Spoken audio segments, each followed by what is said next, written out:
हमने पहले भी किया है, हम कर सकते हैं और हम कर कर दिखाएंगे इंशाअल्लाह।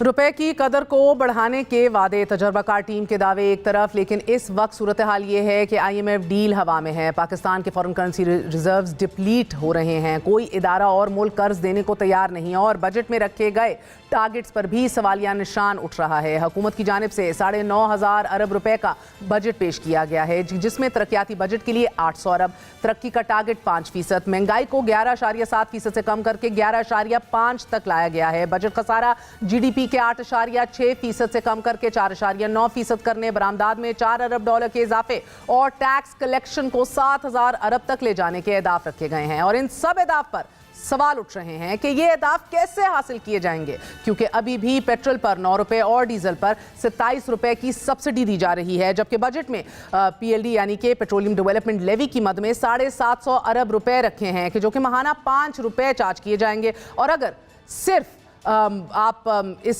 एक हदफ को ही हासिल कर लीजिए और हुकूमत 1 जुलाई से कम 30 रुपए पेट्रोल हुकूमत को महंगा करना पड़ेगा टू अचीव दिस टारगेट, कि जिसके नतीजे में पेट्रोल की कीमत बढ़ेगी। हमारा जो टैक्स है इस सूरत हाल में, तो आप देखें ना कि हम इस हुकूमत ने पिछले 3 महीनों में कोई टैक्स नहीं लगाया पेट्रोल के ऊपर, आज भी नुकसान कर रही है। आज हम डीजल के ऊपर 54-55 रुपए का नुकसान कर रहे हैं, आज हम पेट्रोल के ऊपर तकरीबन 20-25 रुपए का नुकसान कर रहे हैं। तो हम तो अभी नुकसान में बेच रहे हैं, तो फिर हमको कुछ ना कुछ तो सद्देबाब करना होगा ना, इसका कहीं ना कहीं से तो टैक्स लेना होगा। तो ये एक हमने तरीका एवेन्यू अपने लिए रखा है, जिसको अगर अल्लाह ने चाहा तो इस्तेमाल कर लेगा। हो ये सस्ता हो, पेट्रोल महंगा हो या सस्ता हो, मैं अपने मुल्क को दिवालिया तो खुदा न खास्ता नहीं करने दूंगा, ना मैं नुकसान में पेट्रोल बेचने दूंगा। और मुझे कहीं ना कहीं से टैक्स तो लगा नहीं है, रोड फ्री में तो नहीं बनते, तो ये हुकूमतें फ्री में तो नहीं चलती हैं। तो मतलब कहीं ना कहीं से आपको टैक्स तो जमा करना है, तो कहाँ से टैक्स जमा करेंगे फिर? अगर ऐसा किया गया तो महंगाई का एक ऐसा तूफान आएगा जो 11.5% के महंगाई के हदफ को भी अपने साथ बहा ले जाएगा और आवाम सड़कों पर निकलने के लिए मजबूर हो जाएंगे। इदारे शुमारियात की हालिया रिपोर्ट के मुताबिक रवां हफ्ते के दौरान महंगाई की शरह तकरीबन 24% थी, कि जो सालाना बुनियादों पर 3 साल की बुलंद तरीन सतह है। और अभी पेट्रोल की कीमतों का असर आना बाकी है। It is not been adjusted into this. इसी तरह एक और हदफ तरक्की की रफ्तार है कि जिसे 5% रखा गया है, इसको भी इकोनॉमिस्ट डाउट कर रहे हैं, इसको भी चैलेंज किया जा रहा है। आने वाले दिनों में कौन कौन से चैलेंजेस हैं, क्या ये रियलिस्टिक अहदाफ रखे गए हैं? क्या आज अगर एक आम आदमी पूछ रहा है कि तहरीक इंसाफ की हुकूमत को घर भेजा ही क्यों, तो क्या वो हक बजानिब है? बात करते हैं। हमारे साथ मौजूद हैं आरिफ हबीब साहब, चीफ एग्जीक्यूटिव हैं आरिफ हबीब कॉर्पोरेशन लिमिटेड के। हमारा साथ दे रहे हैं सीनियर जर्नलिस्ट शहबाज राना साहब और editor profit magazine Khurram Hussain साहब। आप सबका बहुत बहुत शुक्रिया। अस्सलाम वालेकुम। खुरम, आपसे आगाज़ करूंगी, फरमा दीजिएगा कि ये अहदाफ कितने रियलिस्टिक हैं? डॉलर जब 203 रुपए टप चुका है तो किस तरह मैनेज किया जाएगा हमारी मुईशत को? आई थिंक सब जो इनका गोल है वो इन लोगों ने अपने बजट में ऑलरेडी बता दिया। नंबर 1 के इनको IMF के प्रोग्राम की बहाली जो है दैट इज प्रायोरिटी नंबर 1।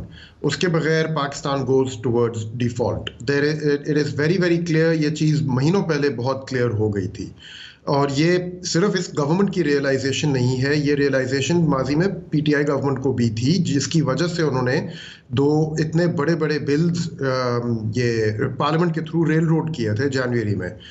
वो रिफॉर्म नहीं था, वो बेसिकली IMF की मर्जी पूरी की जा रही थी। जब तक ये बहाली नहीं होती, पाकिस्तान जो है उसके ऊपर रिस्क ऑफ डिफॉल्ट जो है वो रहेगा। अब सवाल ये पैदा होता है कि have they satisfied the conditions? नहीं, not yet. Budget was the time जब उनको ये करना था।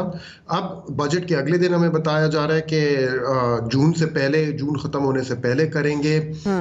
Let's see, will find out. लेकिन जब तक ये नहीं होता तो आपके जो दोस्त ममालिकान हैं जहां से भी कोई इमदाद मांगी जा रही है, चीन या सऊदी अरब या UAE या कतर, वो सब भी अभी पीछे ही हट के बैठे रहेंगे, बिकॉज उनकी भी यही थिंकिंग होती है कि इस मुल्क को पहले IMF प्रोग्राम पे चढ़ने दो, उसके बाद इनको मदद कर सकते हैं, ताकि हमें एक थोड़ी सी तसल्ली हो कि इनकी फाइनेंसेस के ऊपर कोई नजर रख रहा है। अब शहबाज राना साहब, आपने भी आज स्टोरी की कि ये budgetary figures subject to IMF deal, यानी कि ये प्रोविजनल फिगर्स जो दिए जा रहे हैं, नंबर 1 रैरिटी है, ये इतना होता नहीं है, नीचे एक सब क्लॉज के अंदर ये बार बार लिखा जा रहा है। नंबर 2 ऑफ कोर्स ये प्रोविजनल बजट फिगर्स जो हैं, एक डिसएग्रीमेंट पाकिस्तान और IMF के अंदर जो एक नुक्ता एतराज है वो अपनी जगह बदस्तूर कायम है। So really what are we talking about? कितनी गैर यकीनी है, कितनी बदएतमादी है, कितनी अनसर्टेनिटी एट दिस पॉइंट? जी बिस्मिल्लाहिर्रहमानिर्रहीम। देखिए, ये जो बजट है ये मैंने कम से कम 16 साल में पहली दफ़ा देखा है कि एक प्रोविजनल बजट पार्लियामेंट के अंदर पेश किया गया है, और उसकी बुनियादी वजह यही थी कि पाकिस्तान और IMF के दरमियान बजट के ऊपर इत्तफाक राय नहीं था। और जो मेरी इतला है कि बजट से कोई 48 घंटे पहले बजट को डिले करने का भी एक मुकाम पे डिस्कशन हुई, लेकिन फिर वो इन्होंने इसको डिले नहीं किया कि जी चलें ठीक है, एक स्केड्यूल अब अनाउंस हो गया है, उसी के ऊपर इसको अनाउंस करते हैं। तो वो इन्होंने अनाउंस तो कर दिया, अब चीज़ें इनकी संभलने में नहीं आ रही। आप बजट की अनरियलिस्टिक होने का यहाँ से अंदाज़ा लगा लें कि जो बजट बना हुआ है, इसके जो बजटरी एस्टीमेट्स हैं, वो जो रुपए और डॉलर की इन्होंने कदर लिया वो 186 रुपए के ऊपर ली है। तो ये बजट है ही बड़ा कंजर्वेटिव। आज हम 204 रुपए की बात कर रहे हैं, और एवरेज रेट अगले साल का क्या होता है हमें नहीं पता। जब रेट तकरीबन 200 रुपए था जब आपने बजट अनाउंस किया, तो एवरेज रेट आपने 186 लिया हुआ है। फिर इसी तरह जो बाकी इनके मसाइल हैं वो अपनी जगह पे हैं। जो फ्यूल के साथ वो 53 रुपए फ़ी लीटर हो गया है, और जो मेरी इन्फॉर्मेशन है कि अगले 12 से 24 घंटे में हुकूमत को ये बढ़ाना पड़ेगा। अगर ये हुकूमत नहीं बढ़ाती तो ये शदीद मुश्किलात में आ जाएगी, क्योंकि बहुत सारी चीज़ें जो इस वक्त IMF के साथ आउटस्टैंडिंग है, उसमें सब्सिडीज़ का फौरी तौर पर विड्रॉ होना, बिजली के हवाले से एक बहुत बड़ा जो अभी इंक्रीज़ है वो इम्प्लीमेंट होने जा रहा है। कुछ इस महीने से कर दिया गया है, अभी लोगों को पता नहीं चला, और कुछ अगले महीने से हो रहा है। जो नेपरा की डिटर्मिनेशन थी वो इम्प्लीमेंटेशन की तरफ अब जाना शुरू हो गई हैं, और तीसरी गैस का भी इसी तरीके से होगा। मसला इस वक्त सिर्फ ये है कि बावजूद इसके कि हुकूमत ये सब कुछ कर रही है, वो IMF का प्रोग्राम फिर भी आपको इनसाइड नज़र नहीं आ रहा। उसकी वजह यह है कि ये एक बेहतर तरीके से प्रोग्राम की इम्प्लीमेंटेशन नहीं हो रही। होना ये चाहिए था, जो जब मिफ्ता इस्माइल साहब की प्रेस कॉन्फ्रेंस थी जिसमें उन्होंने दूसरी दफ़ा इंक्रीज़ अनाउंस की 30 रुपये फ़ी लीटर, होना ये चाहिए था जो जब मिफ्ता इस्माइल साहब की प्रेस कॉन्फ्रेंस थी जिसमें उन्होंने दूसरी दफ़ा इंक्रीज़ अनाउंस की 30 रुपये फ़ी लीटर, तो मैंने उनसे ये सवाल उस वक्त ये किया था कि आपने जितने भी मुश्किल फ़ैसले करने हैं आप एक ही दफ़ा करके इसको इम्प्लीमेंट करें, और साथ ही IMF का एग्रीमेंट जो है वो अनाउंस कर दे। होता भी यही है। मिफ्ता इस्माइल वही गलती दोहरा रहे हैं जो असद उमर ने की थी कि आप बिट्स एंड पीसेस में IMF की जो शराइत है वो पूरी कर रहे हैं। बिट्स एंड पीसेस में शराइत पूरी करने से ये नुकसान हो रहा है कि लोगों के अंदर फ्रस्ट्रेशन भी बढ़ रही है, इकोनॉमी जो है वो बैक ऑन ट्रैक भी नहीं आ रही, और इसके बावजूद जो IMF है वो भी नहीं आ रहा, वो भी नहीं है। It's not being backed either. Arif Habib साहब, बिजनेस कम्युनिटी बड़े मुख्तलिफ मुझे फीडबैक मिला। Some people are very happy, some are uncertain, कुछ लोग तो बहुत ही दुखी हैं। You one of those people जो अभी भी ऑप्टिमिस्टिक और खुश है। सर, ये तो अहदाफ ही अनरियलिस्टिक हैं, ये तो IMF भी अभी तक कोई डील नहीं हम लेकर आया। आप किस बात पे इतने पुरुमीद हैं और खुश हैं?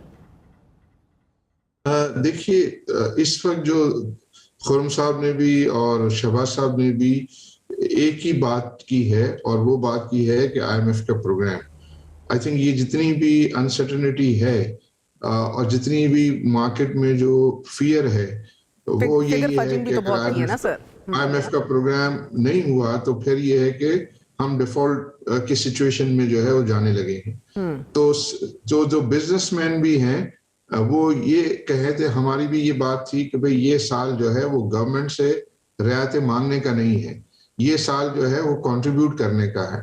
आप कंट्रीब्यूट करें, और उनकी जो कंडीशनलिटीज, तो बजट से रिलेटेड तो जाहिर है जो मेजर चीज है वो थी कि रेवेन्यू टारगेट, और वो रेवेन्यू टारगेट जो आई थिंक हम सबका जो है कंसेंसस ये था कि जो रेवेन्यू टारगेट IMF जो है वो मांग रहा है उनको आप करके दे। जहां तक कि oil prices and electricity and gas की बात है, वो तो बजट से बाहर है। बजट से पहले ही जो है उसमें से कुछ इंक्रीज हो गया, कुछ का जो है वो उन्होंने इंटेंशन शो कर दिया है। एंड आई थिंक वो भी IMF, no IMF, I think उसकी भी जो है वो पाकिस्तान अफोर्ड ही नहीं कर सकता है। अब आप ये देखें ना कि जब बजट शुरू होता है तो बजट अगर आप 7,000 बिलियन लेते हैं तो 7,000 बिलियन में से रफली 4,000 बिलियन तो सूबों को चला जाता है। 3,500 बिलियन से ज्यादा जो है वो डेट सर्विसिंग में। तो आपका ये FBR रेवेन्यू जो है वो इन दो हेड में ही खत्म हो के आप नेगेटिव में आ जाते हैं। फिर आप जो है नॉन टैक्स रेवेन्यू में जाए तो वो आपका डिफेंस उसको जो है वो अब्जॉर्ब कर लेता है, तो फिर तो आपके पास कुछ बचता ही नहीं है। आरिफ हबीब साहब, ठीक है, मगर देखें ना, मसला ये है कि ये तो ग्रोथ की प्रोजेक्शन को भी चैलेंज किया जा रहा है कि रियलिस्टिक नहीं है। आपकी करंट अकाउंट डेफिसिट का भी जो आपने 2.2% रखा है, will you be able to curtail imports to that extent? सवाल उठ रहे हैं। फिर आपने इंडस्ट्रियल पैकेज भी विड्रॉ कर लिया है। इंडस्ट्रियलिस्ट भी इस हवाले से जरा दुखी हैं। LSM वाज परफॉर्मिंग वेल, अच्छे फिगर्स आ रहे थे। सवाल, आई मीन, आपकी इसके ऊपर क्या राय है? आई थिंक इंडस्ट्रियल पैकेज की कोई जरूरत ही नहीं थी।